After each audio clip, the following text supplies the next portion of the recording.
Hello and welcome to another episode on Football Talk Podcast. My name is Ozzie and I'm your host for today's show. The match has concluded with Liverpool winning 3-0, and that's exactly what I wanted to see from the team. A better performance from last week's derby, and that's exactly what we got. The lineup itself, I got it completely right, which is a good point for me, which I predicted in the match preview for Liverpool. However, the Nottingham Forest tactics were slightly different to what I predicted, as they deployed a more defensive lineup, playing with a back five, and Elanga and Gibbs White playing up top.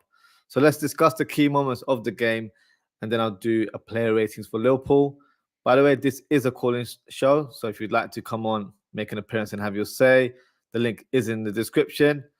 I will get the callers on after the player rating. So let's discuss the first half and the key moments of the game. Around the 11th minute, Elanga goes through on goal from the right-hand side, shoots towards goal, goes wide. But to be fair, even if the shot had gone inside the goal, it would have been ruled offside. 40th minute, McAllister drives the ball forward, takes a shot from distance, just goes wide as well. Nunez, around the 29th minute, has a header towards goal from a corner, just over the bar. And then the half an hour mark, that's exactly when Liverpool broke the deadlock. As Salah goes on a counter-attack, lays it off for Darwin Nunez, who shoots the ball from the right-hand side, saved by Matt Turner, but he parries the ball away towards a red shirt, and that happens to be Jota, and he hits the back of the net. Jota celebrates by lifting a Liverpool shirt with DS7 on the back in dedication of the current situation surrounding the horrible situation involving his family. So thoughts and prayers for Luis Diaz and his loved ones. Hopefully we have some good news with regards to his parents there. 35th minute, Liverpool make it 2-0. The move starts with Jota, who passes to Szoboszlai. He gives it to Salah, who returns the pass to Szoboszlai. Then he hits a low cross to Nunez. And, Darwin Nunez scores from close range. What a move that was from Liverpool, playing with speed and fluidity. Exactly what we want to see. It was actually Szoboszlai's first assist of the season, which is crazy considering how much he's been involved in our build-up play and attack. First of many for this season. 39th minute, 2 shots on goal. First from Gravenberch and then Szoboszlai. Great saves by Matt Turner. 41st minute, Nunez tries an acrobatic effort from the left side of the box. Just goes over the bar. Overall, good first half from Liverpool. Nottingham Forest were pretty much on the back foot from the beginning. So at that stage, I'm hoping that continues in the second half. And to be fair, that is exactly how it panned out. Second half, 47th minute, Salah cuts infield and tries a curling shot from distance outside of the box, but he gets the execution all wrong. 57th minute, Gravenberch and Jota are substituted for Elliott and Gakpo. 59th minute, Liverpool on attack as Szoboszlai threads the ball towards Harvey Elliott, and his shot is deflected for a corner. Harvey Elliott gets another crack around the 65th minute, but this time it's from outside the box, and it goes over the bar. 76th minute, Liverpool get the third goal, but from a Nottingham Forest point of view, what a mess it was. Szoboszlai hits a long ball from his own half, and the bounce goes between the goalkeeper and the defender. Eventually finds Salah, who slots the ball calmly into the empty net. Another assist for the boss, aka Dominic Szoboszlai there. 81 minute, Gakpo has a low shot from the left side, just misses the target. Good effort from the Dutch attacker there. 85th minute, Elanga, very unlucky not to get on the score sheet as his shot hits the woodwork. 87th minute, Elanga has another swipe towards goal, but it goes over the bar. And 91st minute, pretty much the last attack of the game, Elliott balloons the shot after a good move coming from the left-hand side. So that concludes the game. Liverpool, for me, were pretty much in cruise control throughout the game. Never really troubled. I actually don't think Alisson made a single save throughout the game. So overall, a solid performance and 3 points on the board. Great way to end the week. And Mystic Oz, which I like to call myself sometimes, got the scoreline prediction correct. And I almost got all of the goal scorers correct as well. 2 out of 3. So not bad at all from my side there. So let's do the player ratings for Liverpool. So let me share the graphics with you guys. And here we are. So let's start with Alisson. For me, Alisson, no fault of his own, wasn't really involved much in the game. From what I recall, I don't feel like he made any saves throughout the game. Mostly, when there's a corner or a set piece and stuff, he was there to take charge and get the ball from the air and all that sort of stuff. But in general, wasn't troubled. There was only that one moment in the second half when Anwani was through on goal and he had to press a bit forward. I think just touched the ball off for a corner. So that was probably one of the only moments of the game where I felt like maybe Nottingham Forest will get at the end of something. But Alisson, this is why he's a world-class goalkeeper, not just because of his shot-stopping ability.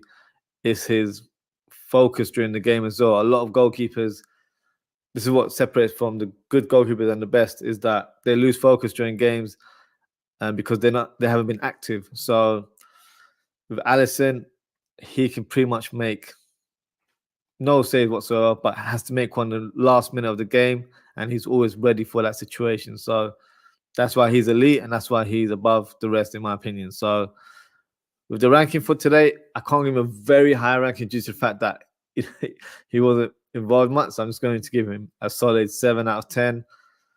Simicast, where do I begin? I found him very frustrating today, to be honest with you. Second half, he was decent, in my opinion. But the second half, there were so many times where he got the ball, he went forward. There were passes around him, but I just feel like he doesn't have the confidence for some reason not to execute passes right now. So he'd go one step forward and then he'll track back and then he'll start dribbling to the wrong side, as in he'll dribble on the opposite side into his own half and just gives it back to the goalkeeper. He did that numerous times in the second half, which I found really frustrating, as when you're in a final attacking third, you're in a great position to make a move, but then he pretty much just killed the moment then and went back to square one. So that was very frustrating for me. I think in terms of his performance from last week onwards, it was slightly better, but it wasn't as great as what I expect from him. He's an experienced player. He's an international. So it's not like he's a young kid from the block. He knows the game well enough to be producing a solid performance week in, week out. So a bit shaky, to be fair, in terms of his last couple of performances. I'm hoping he improves because we haven't got Robertson until after January, February. So, yeah, for me, he needs to just, I don't know, shake off those webs, whatever's going on in his mind, take that pressure off him. He's been at Liverpool for a while now. He's just got a new contract as well. So there's no excuses, in my opinion. He should be able to handle the pressure playing for a big club like Liverpool. Just because you played in a more of a squad role doesn't mean you're not capable of doing it from the beginning. So definitely a mentality thing there. And I think it needs to be worked on. I don't know if it comes down from the coaching staff, where he's given more confidence in his gameplay. Maybe the players need to encourage him a little bit more. But as I said, he's not a young kid. So it should be where he should understand the situation a bit better. But in regards to his performance today, I'm going to give him a 6.5. I don't think it was a good performance from him. I think it was a decent performance. Like, he didn't do anything wrong in the game. It's just that I feel like he had a negative approach when it came to having the ball on his feet. So that's just my opinion there. Van Dijk for me was solid today alongside Konate. Both of them were formidable. Van Dijk's passing, one of the criticisms I had last week, much better today. I feel like he was a bit more calm on the ball, so he was able to execute long-range passes and wasn't really troubled. Nottingham Forest didn't really press, considering that they had two attackers as their lineup. So he pretty much handled those situations very well. Never really got outpaced. Wasn't really out of position. There was a couple moments where Konate made like the final clearance, but it was nothing that was endangering the team whatsoever. So for today's performance, I'm going to give Van Dijk an 8. And as I just mentioned, Konate for me was also very solid today. There were plenty of moments where he stood out in terms of making tackles or making clearances where it goes for a throw-in. And that's what you want to see from your defenders. You want them to be aggressive and take charge of a situation, not to just have the ball play around with it and unfortunately maybe a misplaced pass leading to another attack. That didn't really happen today, so which was a very positive in my opinion. There has been a lot of moments, especially in the last a year or so, where we've made a lot of individual errors because of those kind of moments where the defender has the ball to his feet longer than they should, and it ends up leading to a player pressing on them to get the ball or a misplaced pass. But that's something I feel like we've eradicated and we're definitely improving as a team. I think in terms of game management as well, if we've got a goal lead or 2 goals up, we're not playing, guns blazing all the time. We're taking our time because at that scoreline, you don't really need to play in that manner. So, yeah, very, very good effort in terms of how we performed. I think defensively, we were very solid today. So, Konate for me also gets an 8 out of 10 there. Trent Alexander-Arnold for me was good today, very good. Good to see him playing a sort of different variation of roles.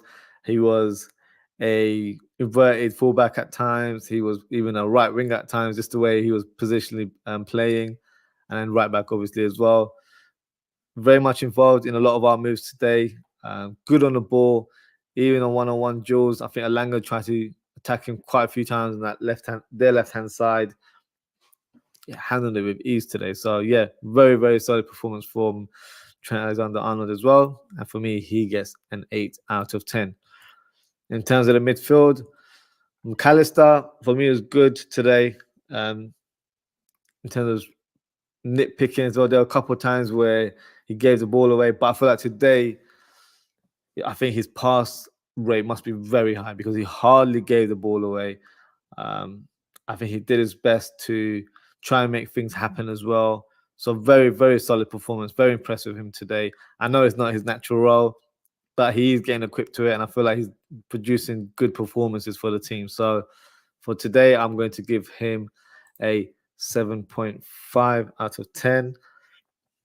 Gravenberch for me was a little bit disappointing, to be fair.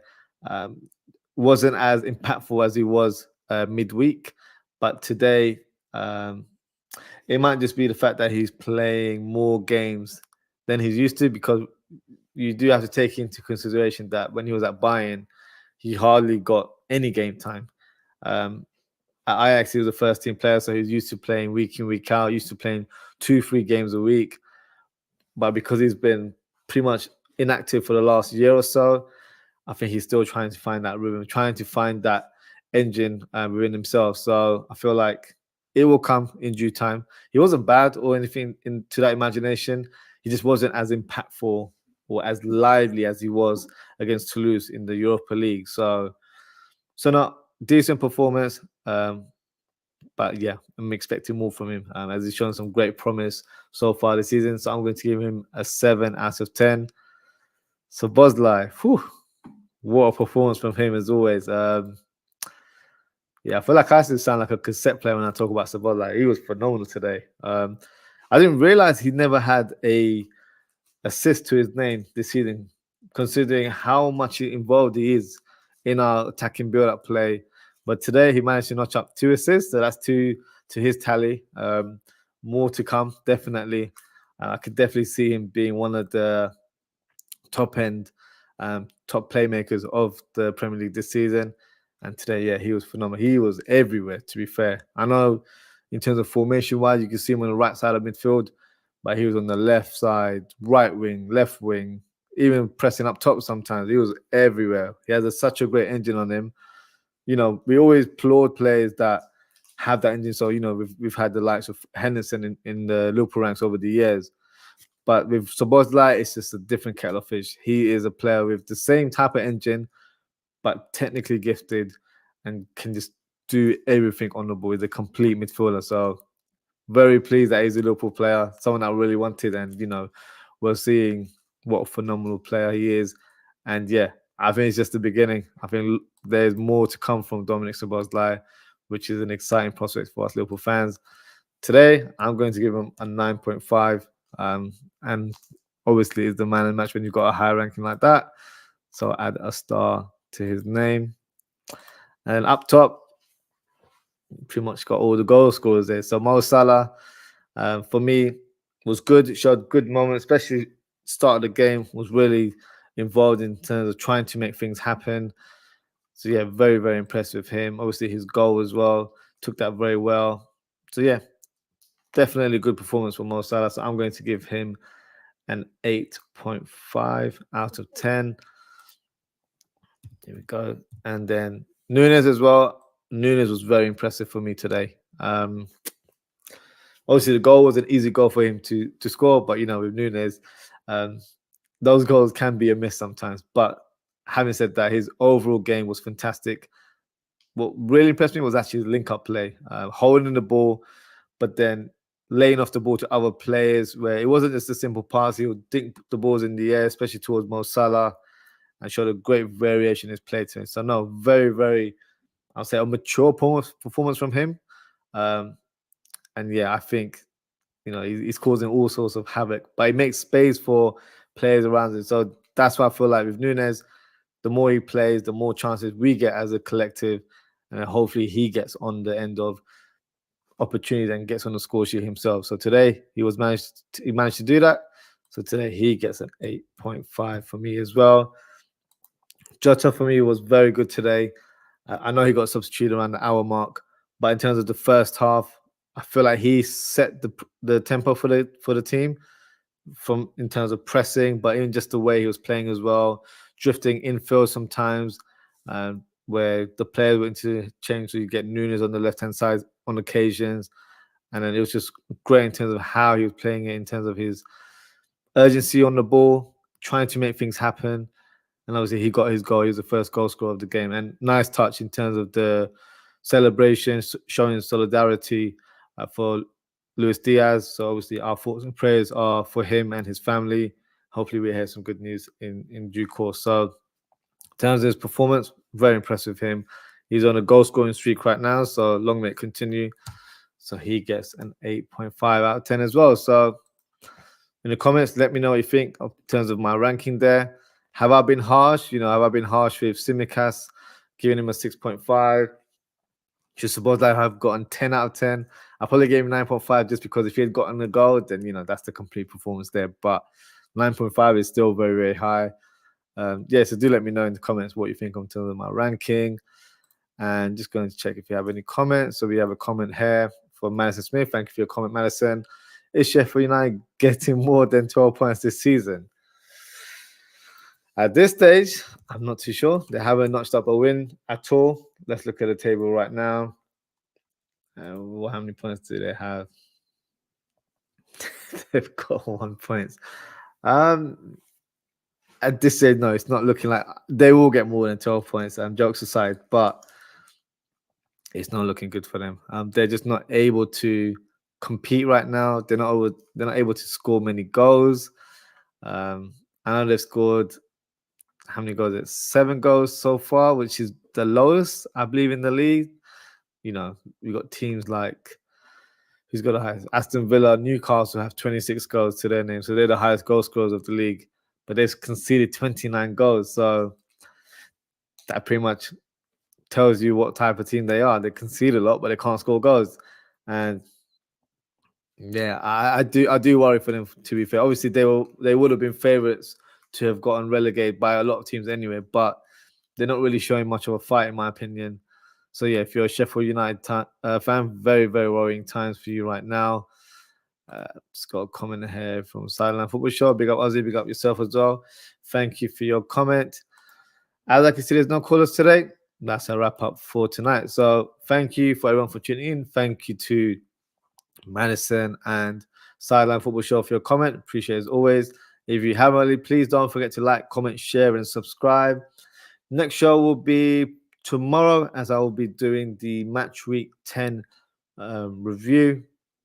So make sure to tune in. There's games being underplayed right now. So we've got the Manchester Derby. So we can talk about it in more detail tomorrow. And then, yeah, just follow me on social media for more updates in terms of more shows coming up this week. So follow me at OzzieFTP on Twitter, or you can follow me at Ozzie.ftp on Instagram, Threads, and TikTok. So, yeah, should be having a lot more content for you guys. Plan to do another episode of FC24. We've got match previews and match reactions coming up. So, yeah, please make sure to tune in and hit that notification bell as always. So, enjoy the rest of your day. Enjoy the rest of your weekend, guys. Take care. Stay safe. And I hope to see you all very soon. Goodbye.